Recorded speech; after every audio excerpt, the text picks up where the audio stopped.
Bonjour mesdames et messieurs et bienvenue à Perspective. Aujourd'hui, 19 juillet 2012, le préfet de la Congrégation pour l'évangélisation des peuples, son éminence le cardinal Fernando Filoni, a offert un discours aux formateurs du Grand Séminaire Saint-Marc et du Séminaire propédeutique lors d'une rencontre ce matin à Bangui lors de sa visite pastorale en République centrafricaine.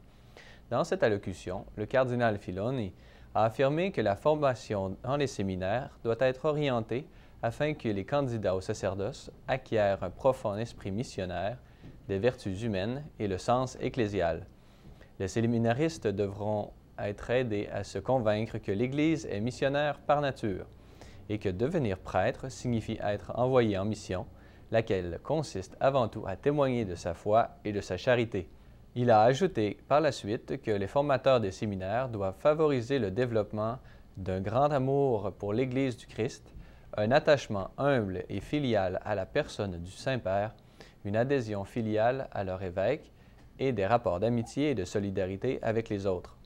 Le préfet de l'ancienne Propaganda Fide a invité les formateurs à donner aux séminaristes une bonne formation doctrinale qui comprend d'une part la culture générale de base et d'autre part les sciences sacrées. Enfin, il a rappelé qu'il est nécessaire pour le formateur non seulement de savoir transmettre la doctrine, mais aussi et surtout de savoir offrir l'exemple de vie, de servir de modèle et d'exemple pour les jeunes. Monseigneur Giuseppe Antonio Scotti a exprimé comment la Fondation Vaticane Joseph Ratzinger Benoît XVI remettra son prix durant la prochaine Assemblée synodale en octobre prochain. Ce prix, qui a souvent été surnommé le Nobel de la théologie, veut exprimer de façon simple et concrète son remerciement à ceux qui, dans l'obscurité des temps présents, se prodiguent afin de faire briller la splendeur de la vérité dans une communion profonde avec le Saint-Père. C'est précisément pour cette raison que la remise du prix a été fixée au beau milieu des travaux de la 13e Assemblée ordinaire du Synode des évêques sur le thème de la nouvelle évangélisation et de transmission de la foi chrétienne, qui commenceront le 7 octobre et se termineront le 28 du même mois.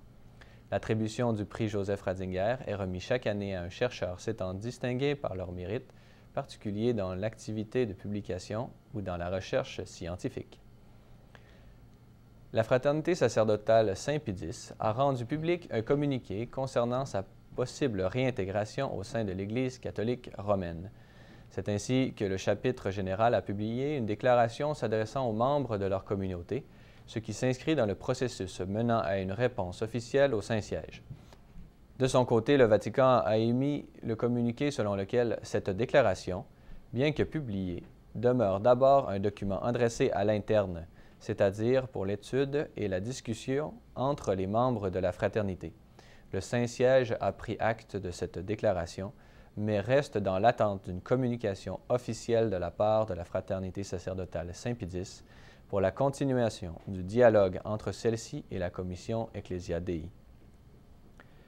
L'Oratoire Saint-Joseph de Montréal organise une journée de ressourcement le samedi 4 août prochain de 9h à 17h.